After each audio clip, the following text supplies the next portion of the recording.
Hello students, good morning. Once again I welcome you in the today's science class. As you know that today we are going to study about the application of heating effect of current. अब इसमें हमने last time पढ़ा था बेटा heating effect क्या होता है और हीटिंग इफेक्ट के एप्लीकेशंस की बात कर रहे हैं. इसके जो एप्लीकेशन मीन्स होता है यूजेज, इसके दोनों तरफ यूज होते हैं in the industry or for domestic purpose, that is the use in industry or next number होगा that is for domestic purpose or domestic purpose. Okay, domestic के लिए यूज होगा इसका, अपने घरों में क्या यूज होता है और इंडस्ट्री के अंदर क्या यूज होता है. इसके अंदर कुछ नेम आ रहे हैं बेटा. First number that is the heater, hot plates, iron geysers, electric kettles, hair dryer. ये कुछ ऐसे एलिमेंट्स होते हैं जो heating effect of electric current के प्रिंसिपल पर वर्क करते हैं. अब ध्यान से सुनना, इन सब कुछ नेम बता रहे हैं हम आपको. For example iron, electric iron होती है. और नेक्स्ट नंबर होता है हॉट प्लेट्स. और नेक्स्ट नंबर होता है आपके पास हेयर ड्रायर. हेयर ड्रायर, इस तरह के बहुत सारे अप्लायंस होते हैं जो heating effect of electric current के प्रिंसिपल पर डिपेंड होते हैं. उन सब के अंदर ये जितने भी अपन ने नाम पढ़े हैं, इन सब के अंदर एक स्ट्रक्चर होती है, उसको बोलते हैं कॉइल. और वो कोयल क्या करती है बेटा? Coil that is the coil wire. और ये कोयल वायर जो होता है वो हीटेड होता है और इसी को हम क्या नेम देते हैं? एलिमेंट. बात को सुनना. अब इसके अंदर मतलब कहने का है कि आयरन मतलब इलेक्ट्रिक आयरन से मतलब है आयरन पर, यहां पर जो आयरन का मीन्स होगा इलेक्ट्रिक आयरन से है. यहां पर इन सब के अंदर जो भी होता है कोयल वायर होता है, उसको हम एलिमेंट बोलते हैं.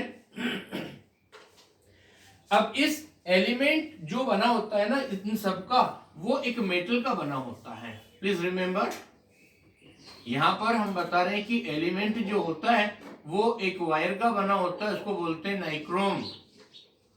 और ये नाइक्रोम जो होता है ना, ये एलॉय होता है.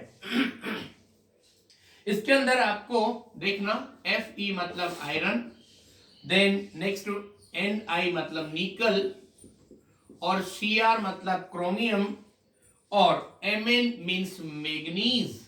इतने सारे मेटल्स को कंबाइन करने पर जो एलॉय बनता है वो नाइक्रोम कहलाता है. Please try to understand. हम ये बता रहे हैं कि जितने भी अप्लायंस डोमेस्टिक पर्पस से काम में लिए जाते हैं उनके अंदर एक कोयल वायर होती है, उसको एलिमेंट बोलते हैं, और वो नाइक्रोम मेटल का बना होता है. नाइक्रोम एक्चुअली एलॉय होता है और वो एलॉय किस किस के मिक्स होने से बनता है? एलॉय मींस होता है मिक्स मेटल, और वो आयरन, निकल, क्रोमियम और मैग्नीज, इन सब के कंबाइन होने से एक डेफिनेट रेशियो में मिक्स करते हैं. इसकी वजह से क्या होगा? Offer a high resistance to flow electric current and hence gets heat up to a high temperature on passing. मतलब क्या हुआ कि इसका जो रेजिस्टेंस होता है ना वो हाई रेजिस्टेंस होता है, हाई रेजिस्टेंट होता है, और इसकी वजह से बिकम हॉट. मतलब आप जो भी ऐसे काम में लेते हैं, हेयर ड्रायर है, हॉट प्लेट्स है, इलेक्ट्रिक आयरन है, इन सबके हीट बहुत जल्दी गर्म होने के पीछे वजह है क्योंकि उसके अंदर एलिमेंट में जो मेटल होगी वो नाइक्रोम की होगी. नाइक्रोम एलॉय होता है, वो आयरन, निकल, क्रोमियम और मैग्नीज से मिलकर बनता है जो हाई रेजिस्टेंस प्रोड्यूस करता है. इसकी वजह से वो जल्दी हीटेड हो जाएगी due to electric current. Due to electric current. इतनी बात समझ आ गई आपको? अब आगे सुनिए. The filament of a bulb is made up of very thin high resistance of tungsten. मैंने शायद आपको लास्ट टाइम भी बताया हो, ये इलेक्ट्रिक बल्ब होता है सिंपल वाला, इसके ऊपर यहाँ पर 3 पिलर जैसी स्ट्रक्चर होती है, इनके आपस में जो वायर कनेक्टेड होता है ना, ये वायर टंगस्टन का बना होता है। That is the made up of tungsten. Tungsten, और ये टंगस्टन का सिंबल होता है बेटा W। ये क्या करता है कि वो भी हाई रेजिस्टेंस होता है, हाई रेजिस्टेंस होने से इलेक्ट्रिक करंट फ्लो होगा, वो रेड एंड हॉट हो जाएगा and it produce the heat and light energy. और एक और बात ध्यान रखना, Thomas Alva Edison was the scientist who invented electric bulb. He also demonstrated first successful electric bulb.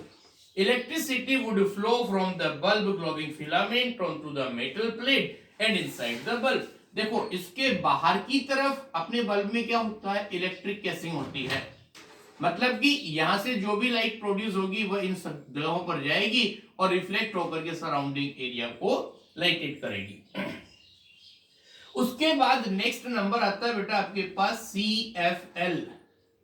CFL का मतलब क्या होता है, कॉम्पैक्ट फ्लोरोसेंट लैंप। इसको कॉम्पैक्ट फ्लोरोसेंट लैंप कहते हैं। मतलब फर्स्ट नंबर तो क्या हुआ, इलेक्ट्रिक बल्ब इन्वेंट हुआ, इलेक्ट्रिक बल्ब। लेकिन इलेक्ट्रिक बल्ब में समय के साथ में कुछ ड्रॉबैक्स रही, इलेक्ट्रिसिटी का ज्यादा कंज्यूम होने लगी, लाइट एनर्जी, तो या जल्दी रिप्लेस करना पड़ा। उसकी वजह से उसकी जगह पर साइंटिस्ट लोगों ने बाद में CFL यूज किया। CFL को इस तरह से डिजाइन किया गया कि उसमें क्या हुआ, क्वांटिटी ऑफ लाइट वही रहेगी, इलेक्ट्रिकल एनर्जी का कंजप्शन कम होगा, और इस तरह से हमने बाद में इलेक्ट्रिक बल्ब की जगह पर CFL यूज करना शुरू कर दिया।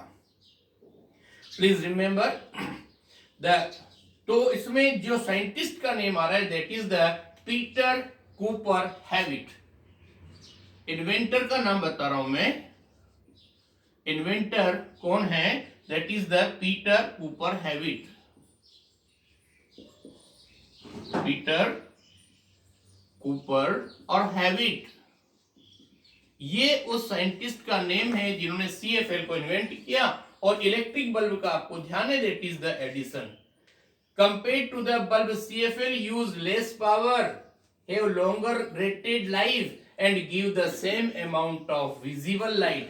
ये एडवांटेज होते हैं, दोबारा बता रहा हूं मैं, they have long life, मतलब बल्ब के कंपैरिजन में CFL की ज्यादा लॉन्ग लाइफ होगी, same amount of visible light produce करेंगे and have the but only one problem, they have high purchase price, मतलब ये थोड़ा कॉस्टली जरूर पड़ेगा आपको। However, before we buy something that is CFL, then look its brand also. If it is good quality, give us a good service. Now next topic, ये पूरी बात समझ में आ गई। और उसके बाद हम बात कर रहे हैं बेटा अबाउट द इलेक्ट्रिक फ्यूज।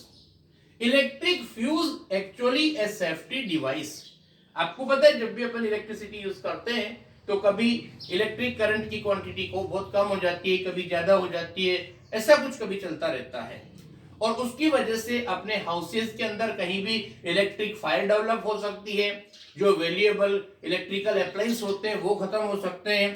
तो उस चीज से बचने के लिए जो साइंटिस्ट लोग हैं उन्होंने एक इलेक्ट्रिकल फ्यूज का सेफ्टी डिवाइस बनाया, उसको हम क्या बोलते हैं, electric fuse. That is the electric fuse. अब इलेक्ट्रिक फ्यूज क्या होता है सुनो। So it prevent the electric appliance from get damage, result of excessive passage of current through them, we use safety device called fuse.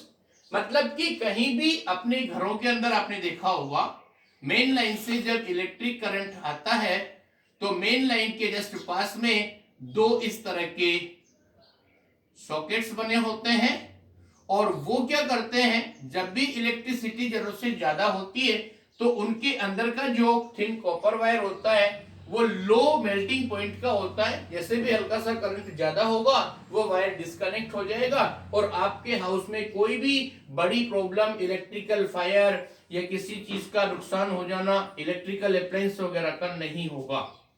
So please remember, A fuse is a safety device used in an electrical circuit.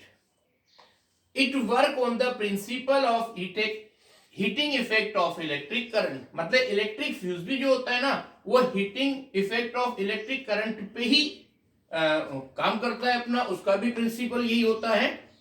अब ध्यान से सुनना, electric fuse के अंदर क्या होता है, बिल्कुल पतला सा वायर होता है जो एक एलॉय का बना होता है और उसका दो बातें होती हैं।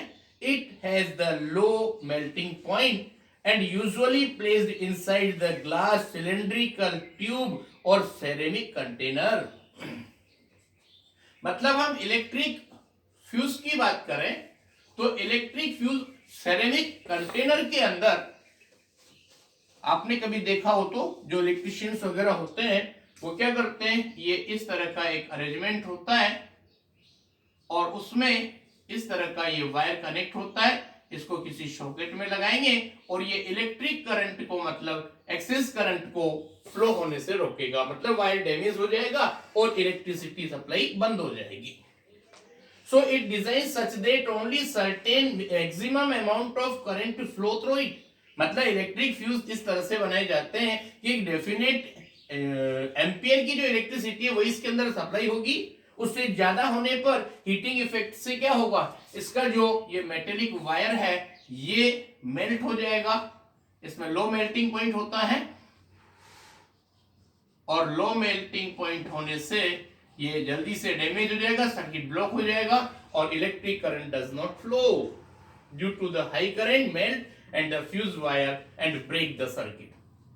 Thus flow the current stop and damage of appliance is avoided. तो अपने घरों में इस तरह की कोई प्रॉब्लम नहीं होगी।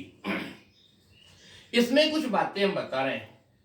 Do not touch the lighted bulb connected to the main. आपको पता है जो भी मेन लाइंस वगैरह में डायरेक्टली इलेक्ट्रिक बल्ब लगे होते हैं उनको अपने को हाथ से टच नहीं करना चाहिए। हो सकता है आप वो बहुत ज्यादा गर्म हो और आपके हाथ पे बर्न हो जाए।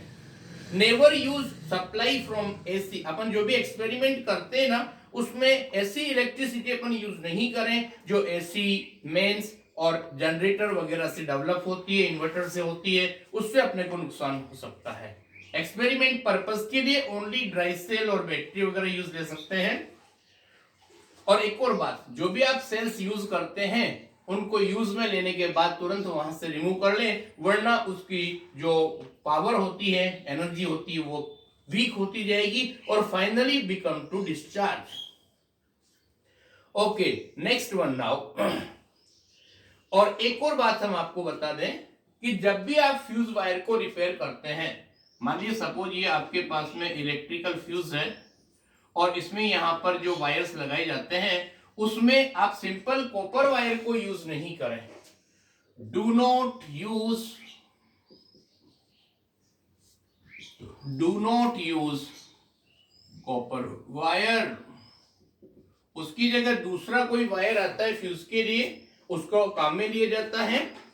Next number, fuses of different kind use for different purpose. आपको पता है अलग अलग पर्पस के लिए अलग अलग इलेक्ट्रिक फ्यूज काम में लिए जाते हैं, उसके कुछ नेम आ रहे हैं बेटा।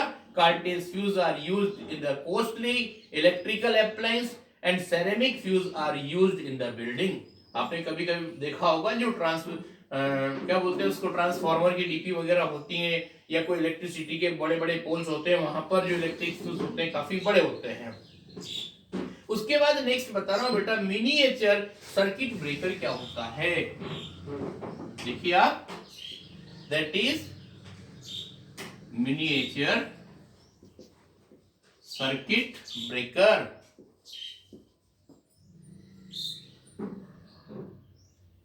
That is the miniature circuit breaker और इसको शॉर्ट में बोलते हैं हम एमसीबी।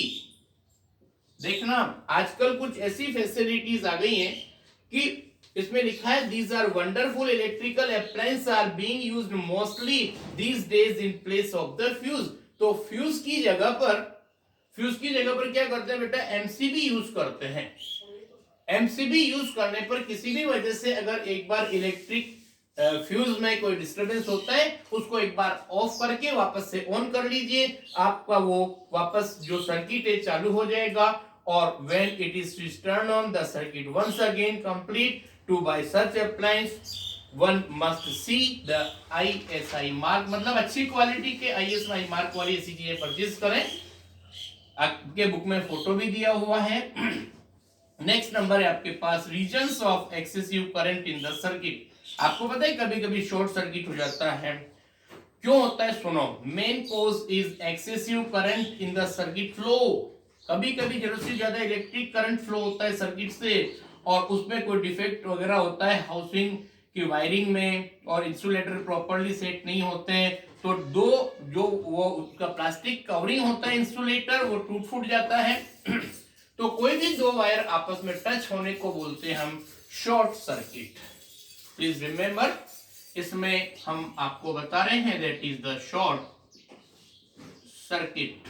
शॉर्ट सर्किट क्या होता है, जब कोई भी पॉजिटिव और नेगेटिव जो वायर्स होते हैं वो दोनों एक दूसरे के टच में आते हैं, देन स्पार्किंग होगी और स्पार्किंग होने से इलेक्ट्रिकल फायर डेवलप होगी। Electrical fire will be appear. अच्छा, एक और बात सुनना, कनेक्शन में be device through a single socket, this may cause overloading. First number short circuit हो गया, दूसरा नंबर देखना बेटा ओवरलोडिंग। ओवरलोडिंग क्या होता है सुनना, आपके पास एक ही सॉकेट है उसमें आपने बहुत सारे डिवाइस लगा रखे हैं। Connection of many devices in a single socket, this may cause overload in the electric circuit। और short circuit और overload दोनों के होने से क्या होता है बेटा, electrical fire may develop in the house or industry। और so this is the main reason। Okay, this is enough for today. Remaining work we will complete in the next video. Thank you very much.